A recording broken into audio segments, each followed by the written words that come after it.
Hi, my name is Amy Tobin. Welcome to my hair lab. So what is hair anyway? Let's do a deep dive into hair theory and see what hair is made of and how it grows. The study of hair is called trichology. Does this sound Greek to you? Well, actually it is. Trichos and ology are two Greek words meaning hair and the study of, hence trichology. Sounds Greek to me.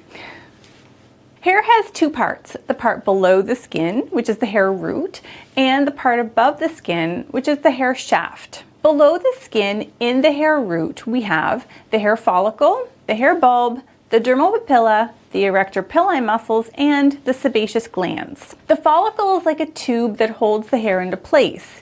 If you take a look at your arms, you're going to see little hairs coming out of what looks like a little circle.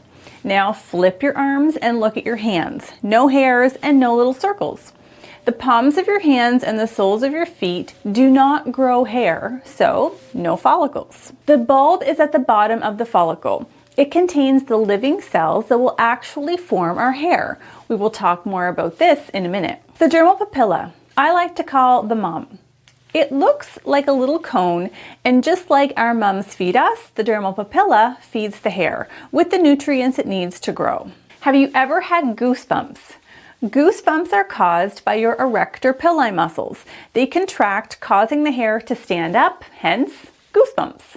Is your skin oily or dry? This is determined by the sebaceous glands. The sebaceous glands contain an oil called sebum that will lubricate the hair and the skin. So that's what's under the skin that you can't see. Now, let's look at what you can see. The hair shaft is comprised of 2 or 3 parts. Let me explain. All hair has a cuticle and a cortex. The medulla, however, is selective. The cuticle is the hair's outermost layer. It is transparent, which means you can see through it. It has layers kind of like shingles that overlap. The cuticle plays such an important part in your hair health. Its job is to protect the cortex. If it's laying flat and tight, it's closed, so not much can get to the cortex. It's like a really good bodyguard. However, if it's not laying flat and is swelling or open, it will let things through. This swelling is actually necessary for chemical services like color. However, it's important that after we open the cuticle, we close it to keep the cortex safe. Healthy hair has a cuticle that lays flat. The cortex is where all the action happens. It contains your hair color molecules called melanin. It contains bonds that give hair its strength and elasticity, hydrogen, salt, and disulfide bonds. All hair surfaces must reach the bonds within the cortex in order to work. The cortex has so much going on that it actually accounts for 90% of our hair's overall strength. Now the wild card. The medulla, also called the pith or the core, it doesn't really play a role in the hair. So some hair has it and some hair doesn't. Generally speaking, most coarse hair will have a medulla and most fine hair won't. If you have a beard though, you've got yourself a medulla. Beard hair always has a medulla, go figure. Now we know what's under the skin and we know what's on top, but now how do all of these parts actually make hair? How does it grow? The whole process from start to finish is called keratinization. This name makes sense because the hair is mainly made with a protein called keratin, so the main ingredient is in its name. So remember, we talked about how the cells are found in the bulb. These cells mature and fill up with keratin protein. Now, these cells are living and they're on the move. It must be quite a journey because as they move up, they lose their nucleus and they die. You would think this is the end of the story, but this fibrous protein emerges from the scalp in the form of a hair strand. By the time the hair is on the outside, the cells are dead, but they're full of keratin, about 90% keratin actually. The other 10% is water, minerals, and lipids or fats. A quick interruption to let you know that time is running out to grab 10% off at R&R Distributions. Act fast so you can get some of the best products I have ever used. Organic, ethical, and amazing. Click the link in the description and use my code AMY10 to get this great deal. You only have until August 31st, so start shopping. Now, back to the video. We know that keratin is a protein, and what makes up proteins are amino acids. These amino acids have a chemical bond that connects them. This chemical bond is called a peptide bond.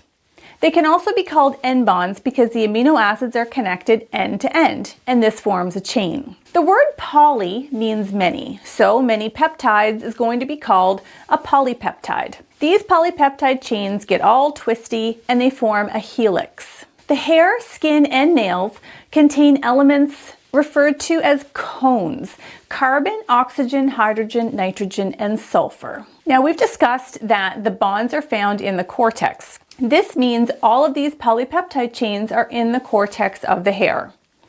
The chains are linked together with 3 different types of bonds. They're called side bonds because they're connecting the chains from the sides. These bonds have everything to do with everything you're going to do to the hair. Let's start with the hydrogen bonds. Hydrogen bonds are broken with water and heat and are physical bonds. This means they do not need chemicals to break. So every time you wash your hair, these bonds break and they reform when the hair dries.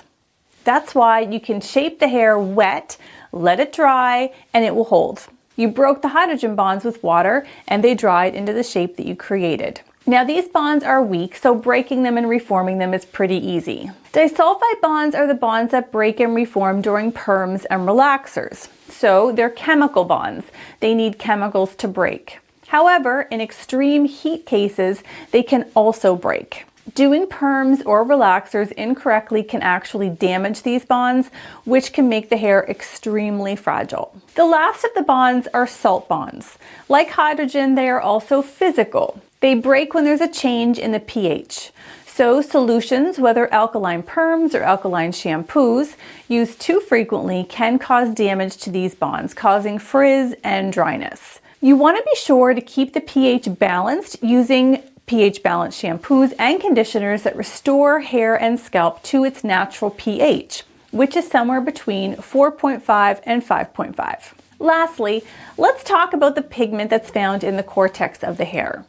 Remember, the cuticle is clear and allows us to see into the cortex, so we can actually see this color, the melanin. There are 2 types of melanin that you'll need to know that are present in the hair. There's eumelanin and pheomelanin.